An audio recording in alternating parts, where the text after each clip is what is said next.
James stood with his hand over his mouth as he thought. His breath filter lay discarded on a small mobile cabinet that stood nearby.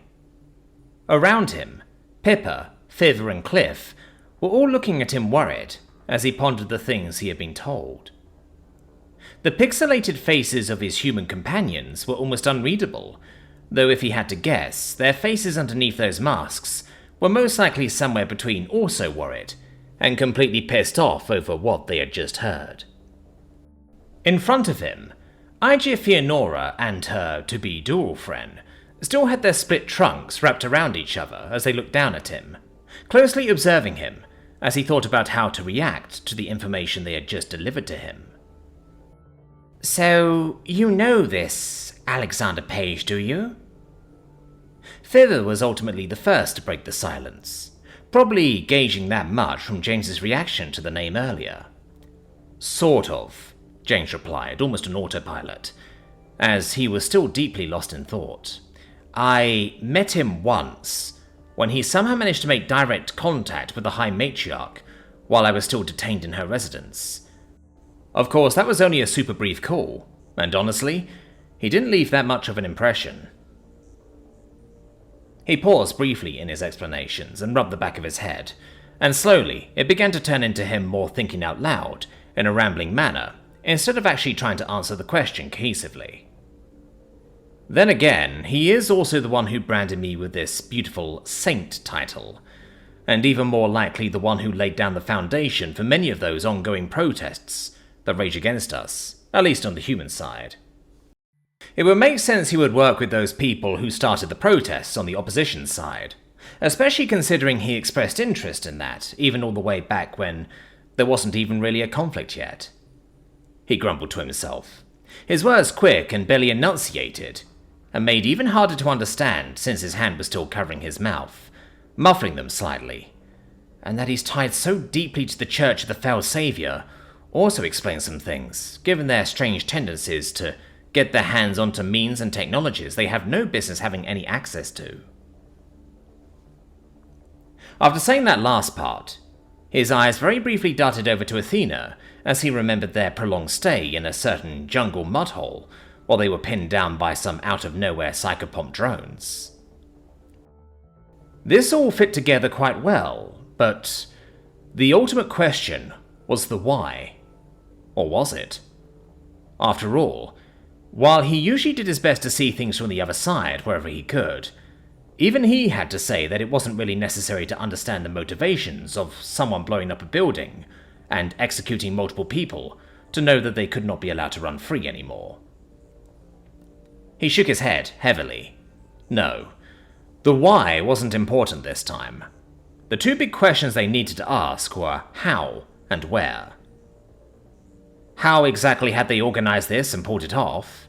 And where were they now, so they could be found and neutralized? Sadly, given her elaboration on what had happened, he doubted strongly that HFY would be able to give him any more insights on those fronts. Still, having a pretty strong confirmation of who and what they were dealing with was already a big plus. All throughout the ongoing conversation, there was one face that hadn't been constantly focused on either the Zodaitos as they explained the situation, or on James as he processed them. Admir had been pulled away by an incoming message about halfway through HFY's first round of explanations, and he was now constantly distracted by transmitting the information they were getting to their higher-ranking companions, while also receiving the new things they learned from their side, as events were slowly cascading more and more hectically. Eventually, he leaned in towards James and whispered into his ear. "The girl may not have any more proof than her hunch, but it can't be a coincidence that a bunch of people wearing the star-framed cross have breath filters smuggled in, just as an attack like this is conducted, while their new guide is also in contact with the High Matriarch," he said in a low voice, although it was unlikely that he was quiet enough to actually not be heard by the people directly around. It seemed he more likely wanted to keep it a secret from any possible curious ears that could be in the general vicinity. James nodded. He agreed with that assessment wholeheartedly. It's more than enough to launch an investigation, he then replied, still sounding more absent than present with his thoughts. Reason should know by now which sect exactly Alexander is the guide of. Now that there's more than libel and slander on the line, I'm sure they'll kick into gear. Admir sighed loudly and let out a mild groan. I'm sure the press is just going to love the military police going after a religious leader, he commented quietly, clearly already thinking about the image nightmare this was going to be. Their image had already hit rock bottom, and as their local information specialist, Admir was surely feeling that more than anyone else. I'll take it over them running free any longer, Tuya commented to that, and crossed her arms firmly. Besides, with what is going on, do you think anyone can blame us for trying to take the perpetrators into custody? Admir sighed and shook his head. Perpetrators that are guilty by our word alone. Well, and the word of a few half-dead smugglers that we have taken into custody, and who we could have done or promised who knows what, in order to get them to play along, he said, and reached up to massage his brow, only to find that his mask was in the way, and then letting his hands sink in frustration. Trust in the UHSDF is at an all-time low at the moment, and that's putting it lightly. Sure, the reputable outlets are going to report on the matter objectively, but for every reputable source, how many are there that are just going to get the best scoop, or to get the most clicks? And that's not even mentioning the ones that have their own agenda. And while mind may like him, and body may be split on the topic, James is already extremely unpopular among the soul religious-y types of the population. That's like 40% of the population as a whole. That's 4 billion people on Earth alone. 4 billion very vocal people, I might add. And that's not even mentioning the other territories. Some of those are nearly 80% soul. He let out a long breath as he tried to calm himself. I'm not saying we shouldn't go after them, he then quickly clarified, as his hands rose and sank as he conducted some rhythmic breathing exercises to bring himself back on the level. I'm just saying the fallout isn't going to be pretty. As Tuya lifted her head at Admir and began to prepare to argue with him a bit more, Pippa very confusedly turned to the other humans, very clearly saying out loud what every off-worlder around was currently asking themselves. What do those mean?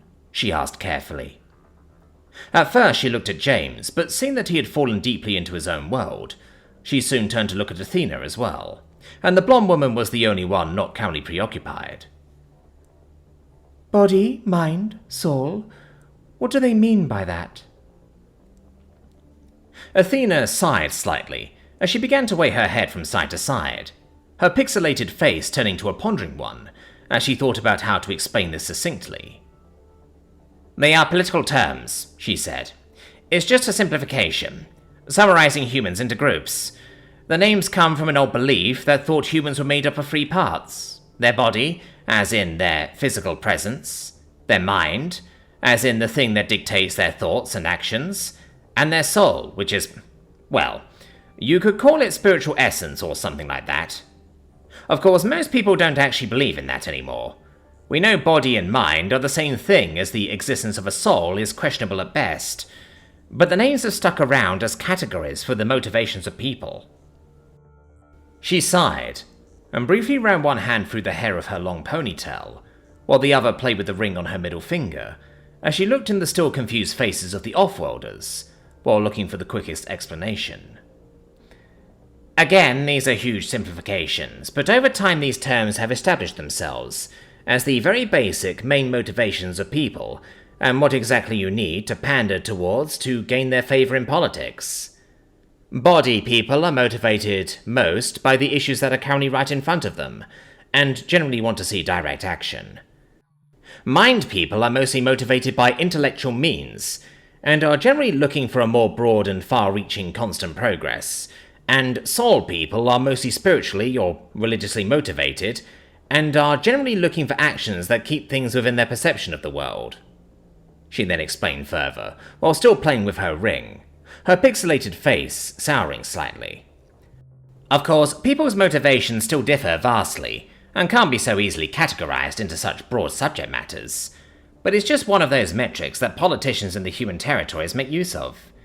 You will barely find a political party that doesn't write at least one of those categories onto their banner. Some systems have even embraced it so much that they have 3 leaders, one for each of the categories, with an additional election determining which of them is the main leader, while the other 2 get a combined veto right, and are generally serving as advisors. The current liaison between the UHSDF and the Conference of Leaders that governs the human territories, in a broader scale for example, is the body representative of one of Earth's nations. The Offworlders slowly nodded, while they digested this information. I guess if you make it that simple, I can see why the Soul-type humans wouldn't be very fond of James, Fiver mumbled to herself, while 2 of her hands scratched slowly along the bottom of her beak, while the other 2 massaged the plumage on her neck. But as you said, it is not possible to truly break down people into such simple motivations. All the other Offworlders seemed to agree with her, and Athena herself also nodded. Of course, it's just a general trend, she confirmed, without any word of disagreement. However, then, she added in a more concerned tone, the problem is that humans aren't perfect. We sometimes like to get caught up in our labels we put on ourselves. Nobody is immune to that. And since James is a very outspoken supporter of a mind mindset, and also a member of the military with the UHSDF's very open support, which is generally a body matter, Soul types are the one type of people he doesn't specifically appeal to. That's not necessarily enough to get them to dislike him, but it certainly makes them more likely to take any sort of action against who they perceive as one of them as a personal provocation. Cliff briefly shuddered slightly, his plumage standing up as his feathers ruffled.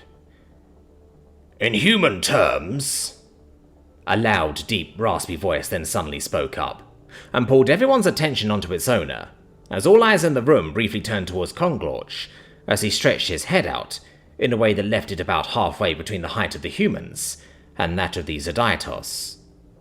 Most of the galaxy would ultimately be classified as soul types.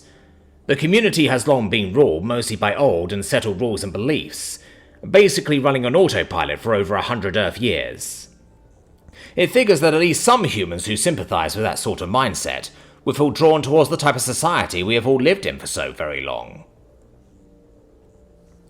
After Conglor said that, James suddenly felt a heavy nudge against his side that was firm enough to displace him slightly, and made him stumble for a few steps before he regained his balance, now fully back in the here and now. More confused than insulted or irritated, James turned his head to look up at the giant lizard. Conglorch looked back down at him with one single eye that fixated onto James's gaze for a couple of seconds, before his lips parted again, revealing the long dagger-like teeth behind them as he spoke. You've got guests, Conglorch reminded James in a low growl, and nodded in the direction of the 2 Zodaitos. James very briefly shook his head as he tried to reorient himself. For a moment, he instinctively wanted to argue and complain about being interrupted in his train of thought. However, he soon realized that he had basically been thinking about nothing for a good while there, and therefore dismissed his own petulance. Taking a deep breath, he looked up at HFY and Nalfim Durofren, letting the air out of his lungs slowly right after. Thank you very much for bringing this matter to my attention, he then said, and gave a slight bow to the enormous people. It may not seem like you did much to you, but every little bit of information is invaluable to us, and I appreciate you taking the time and effort to carry this information all the way to us.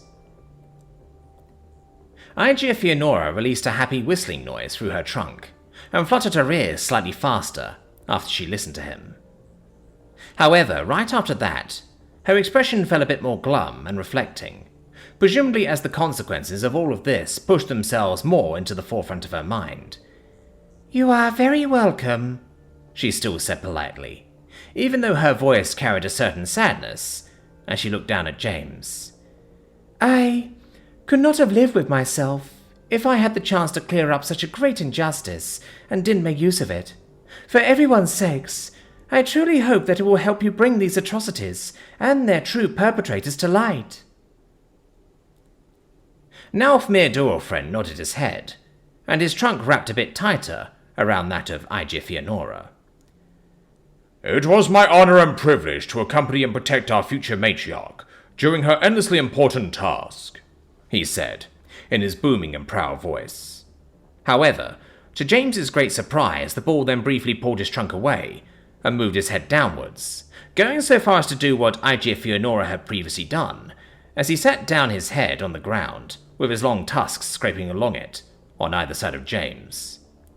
Then, in a whisper, that was the complete opposite of anything James had heard from the man so far, he said, In all honesty, Ambassador, I have no desire to end up like my predecessor, in more than one regard. Know that, unlike it has been so far, Durofren will be on your side in the future. Behind him, HFY giggled gently once she heard him once again speak as if the title of Durofren was already his. James nodded at the bull, before looking back at the young matriarch-to-be. Will you be alright? He asked her, with an honest look at her face. HFY paused briefly, her giggling cutting off as James looked at her so openly. Then she released a sigh. I will have to be, she said. Once things go their way, so to speak, I will have to help ensure that the position of High Matriarch will be filled with someone who truly embodies its virtues. My aunt is beloved by our people, but the foundation for the future has to be laid somewhere. James nodded. From his side, Admir, who had seemingly finished his discussion with Tuya, walked up and said, You two should make your way back as soon as possible. We don't know whether anyone knows that you've met with us, but the sooner you return home, the less likely it is that someone will catch on to it, if they haven't already. And if someone has, Athena then said, as she stepped up to James's other side, be sure to hit up Earth if you ever get into trouble. We may be a deaf world, but we look out for our friends. Since you've had our back, we'll have yours. HFY nodded, subtly, and then slowly reached her trunk out, moving it down towards James. However, this time, she didn't go straight for his head, instead moving one of the ends to hover gently in front of him. James reached out with his organic hand, grasping the very end of her trunk gently. Be safe, he said, as he slowly shook her trunk up and down. I'm sorry I couldn't do more, HFY replied gently, and James felt some air come out of her trunk as she spoke. James shook his head. You're doing plenty, he said. Make sure to get your people onto the right path. Then he lifted his gaze to the bull right in front of him. And you better make sure to watch out and take good care of her, Durofren, he said, with a much sane smile that showed off his teeth. Durofren released a massive snort through his trunk and rolled all 6 of his eyes. I don't need to be told that by the looks of you, he said, with a lot of pride in his voice that was clearly a lot more pretended than it was real, especially since he let out a gentle chuckle right after. Then, he stood back up to his full height, shortly followed by HFY doing the same. We will see each other again, HFY said, as Durofren once again wrapped his trunk around hers. Then, her gaze shifted a bit, and she addressed Pippa, Fiver and Cliff. Thank you so very much for making this meeting possible, and for offering this tent as a location. We will not forget this kindness, and as a future matriarch, I will honor this debt whenever you need something. James joined her in looking at his old friends, as he chimed in. I can only agree. Thank you for playing host and mediator here. I'll try to do my best to make it up to you. He then briefly walked closer to them, and gave each of them a hug, to which they reacted with slight surprise, but didn't pull away. Each of the Offworlders was of course much taller than him, and they all had to lean down a bit to allow him to really wrap his arms around them. I'm glad that I can still count on you, he said, as he was just holding Pippa, more than relieved that this entire thing had turned out to not only not be a trap, but infinitely useful to him, much like Pippa's hunch had suspected. I would love to stay and talk a bit, but there's a lot happening, and we sadly also have to go now." After he went from one to the other, Fiver gently ran her hand along his mechanical arm, as he was just letting go of her, and she looked down at it with a slightly concerned expression. "Be careful out there," she said, apparently finding herself reminded of how he lost the appendage in the first place, since the main perpetrator was now on everyone's mind. James just nodded. Then, after he had finished saying his goodbyes to everyone, he and his team turned to leave, deciding to be the first to go before the two Zodiatos would leave as well, after a brief wait to avoid further association. Once they stepped back out into the eternal day of the station, with playful lights dancing around their feet as they always did in this place, with people walking about all around them, generally unbothered by the weight of the world, Admir came up to his side. Walking close, he put his hand onto James's shoulder, while James quietly walked along with a firm expression. "You're angry, aren't you?" Admir then asked a few steps later, immediately digging deep into James's mostly suppressed emotions with his words. Gradually, the pleasant and polite facade that James had pressed himself into so firmly that he had started to believe it to be real himself began to break away at those words, as his hands clenched into fists that were so tight that his organic knuckles turned a stark white, while the material of his other arm groaned and creaked under the pressure of his own strength. "Absolutely livid," he then confirmed after a few moments, as he began to feel the anger he had pushed down so deeply coming to the surface now that it could freely do so. Alexander Page. Before, he had just been some man to him. Sure, some man that had painted a target on James's back through his beliefs, but just a man all the same. But now that face of the young blonde man he remembered joined up in his mind with the sinister visages of the people James despised more than any other in the galaxy. And not only had he moved himself there willingly, it seemed like he felt rather cozy among that pantheon of misdeeds. Although James didn't like thinking this way, the fact that a human, one of his own people, one of the people he knew for a fact should know better, had joined those reprehensible ranks, it infuriated him much more than it should have. Was he proud of this sort of thinking? No. Was it very much how he felt? Oh yes. He ran a hand through his hair, and right after looked down at it, seeing a couple of raven strands that had gotten caught between them and pulled along with the movements, now sticking to him while waiting for their ultimate fate of falling to the ground and being forgotten like so many hundreds and thousands before them. His other hand then reached towards his neck, stopping at the area just above his sternum as it closed around nothing.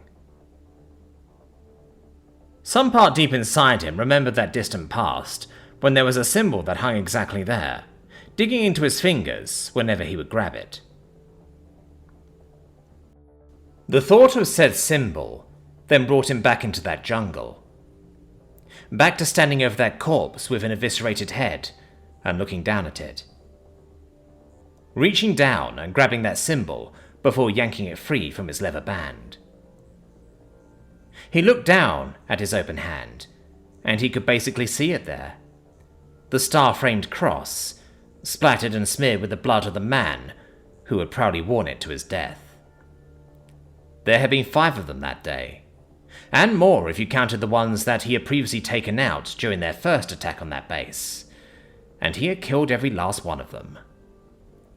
To him, that memory felt like it was from a different life. It was so far removed from the person he had become since then. And still, here he was. He once again wore the uniform, and once again, people who wore that same symbol threatened the people he loved. For just a faint moment, he felt like he smelled a whiff of jungle air, along with the faint note of gunpowder and burning metal. His left shoulder began to faintly hurt, and he reached over to rub it with his mechanical arm. The muscle that was underneath his artificial fingers, now, was not the same as before that day. It had to be completely regrown. Back then, the arm could still be saved, though it had been close, but not as close as it had been for the rest of him. He had died that day. His heart stopped beating, and he was clinically dead for multiple minutes before they had been able to resuscitate him. He hadn't thought much of that day since then, but now it was as clear on his mind as if it had just happened. "O Lord, I beg you to hear my plea." His mouth then began to mumble quietly, all on its own, as he mindlessly began to recite a prayer that he had once known by heart. But today, there was no conviction behind his words as he said them. Only dark, dead cold. Save me from the false saviors, those who would lead me astray down a dangerous path to their salvation. Guide me away, O Shepherd, away from the devil, who bestowed wisdom as he dragged us to hell, away from the Messiah, who gave us forgiveness as he led us to torture. Help me, my God, to find my way to you on my own, and let me feel your love, for I have walked it without straying. And help me not be beguiled by those saints and those adversaries who claim that they know you, and help me never forget that only you can know. I beg you, await me with open arms at the end of my path, and know I have walked it for you, for the kingdom, the power, and the glory are yours, now and forever. He sighed and clenched his hand shut, causing the few hairs that had stuck to it fall to the ground from the sudden violent movement. "Weird to think that you once believed that stuff," Admir commented from his side, after he had seemingly allowed him to get all that out before interjecting again. "I never really believed," James replied, and slowly shook his head. Then he sighed deeply as he added, "But I'd be lying if I said I wasn't proud to be part of it for a while back then. I don't know if I believe in the opium for the people thing, but damn, can it be intoxicating."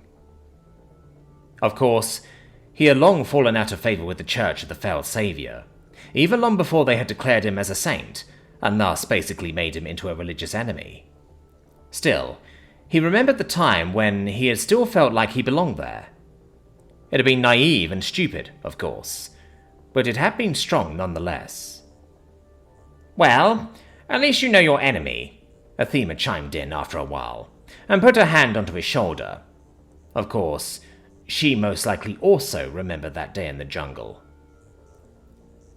James nodded firmly, and closed his hand a bit more tightly. "Well, if they want a saint so badly, maybe I should earn my title," he then said after a moment, and reinvigorated his step. As they returned to their momentary base of operations, the entire team briefly met back up to really exchange and brainstorm about everything that had happened and what they had learned. Noticeably absent was only Moore, since her children had come to visit. Together, they had retreated into another room, while everyone else had grouped up, convened in James's and Sheeda's room. "Not long until the investigative teams arrive, and now they'll have some more things they can dig their noses into," Coco said, after everyone had been thoroughly brought onto the same page. "After that, we'll have to wait for the conferences to finish, and then, well, we'll have to wait for new orders, I guess.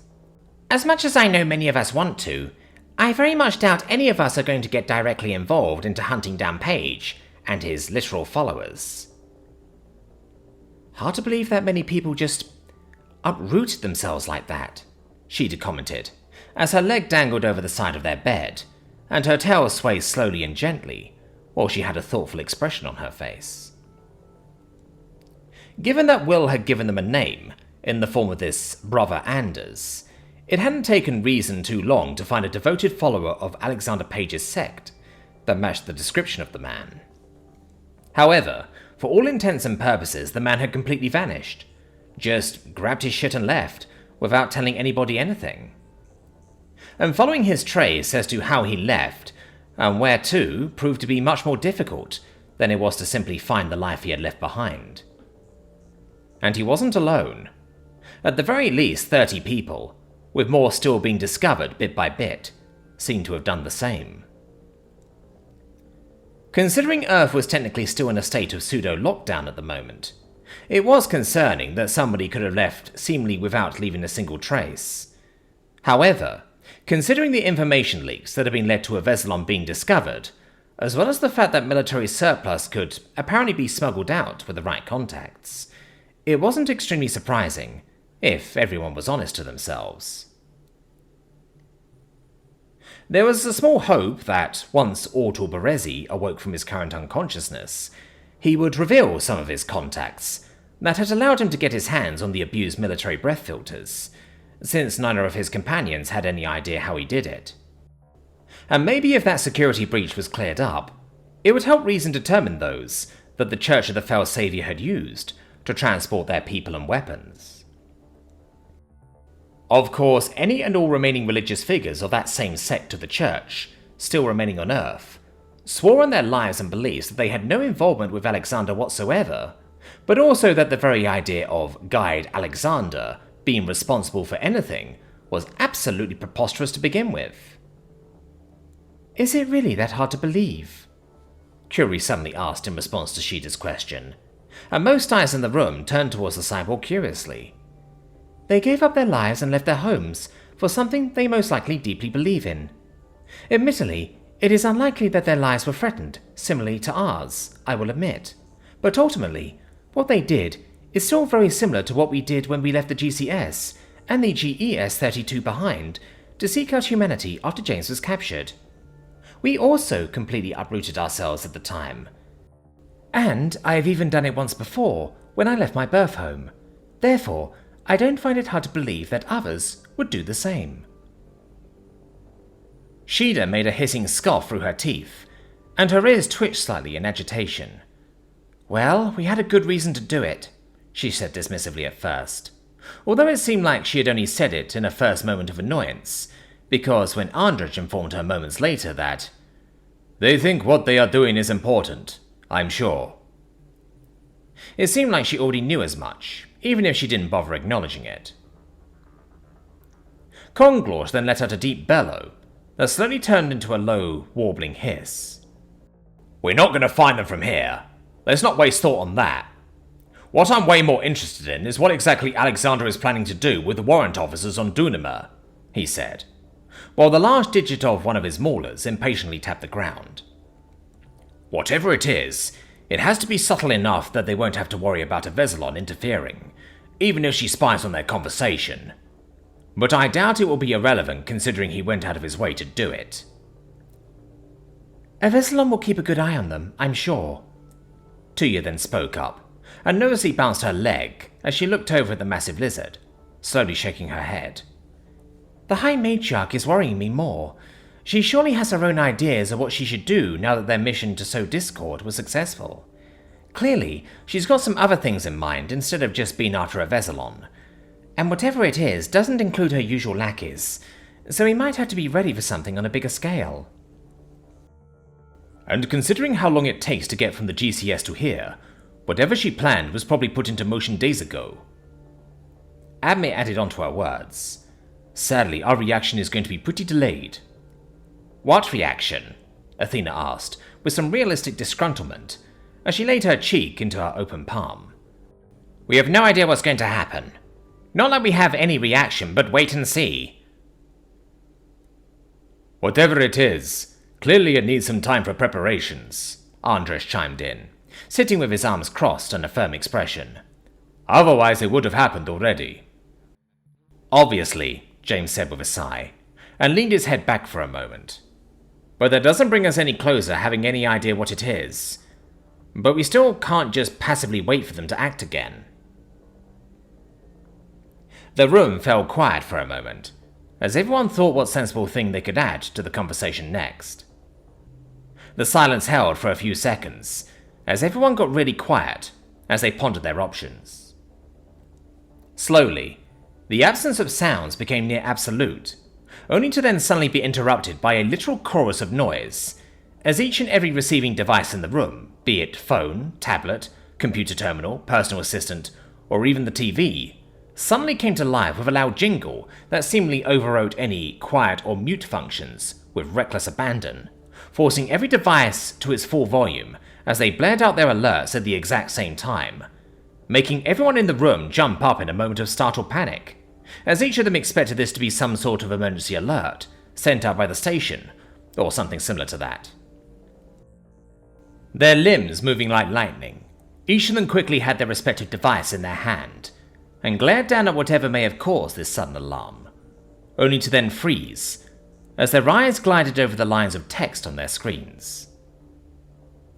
At first, they went from panic to confusion, as what they read didn't match up with any form of danger they had expected to possibly be in. But then, slowly, as their adrenaline high died down, and they could actually begin to take in what they were reading, a deep sense of mounting dread suddenly began to settle in their stomachs, as they read over the message one more time. The date for the election of the Galactic Council has been determined.